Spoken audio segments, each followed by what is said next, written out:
বনের জমি দিতে হবে কিনা?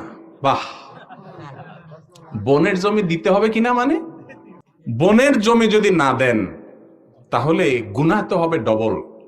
বনের জমি না মাইরা রাস্তায় যদি দাঁড়ায়া ছুরি নিয়া ডাকাতি করেন, সিএনজি থামায়া, অটো থামায়া, বাস থামায়া, রিক্সা ভ্যান থামায়া যদি মানুষ থেকে সারা রাত ডাকাতি করেন, যে পরিমাণ গুনাহ হবে, বনের বাপমার সম্পত্তিতে যে ভাগ আছে সেটা না দিলে গুনাহ তার চেয়ে বেশি হবে। কেন বেশি হবে জানেন? কারণ এটা আত্মীয়।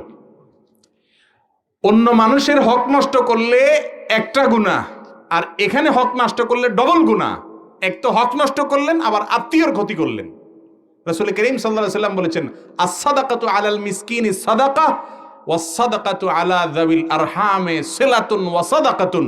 সাধারণ কোন গরিবকে দান করলে শুধু দানের সওয়াব হবে, আর আত্মীয়কে দান করলে দান এবং আত্মীয়তা সম্পর্ক রক্ষার সওয়াব হবে, ডাবল সওয়াব।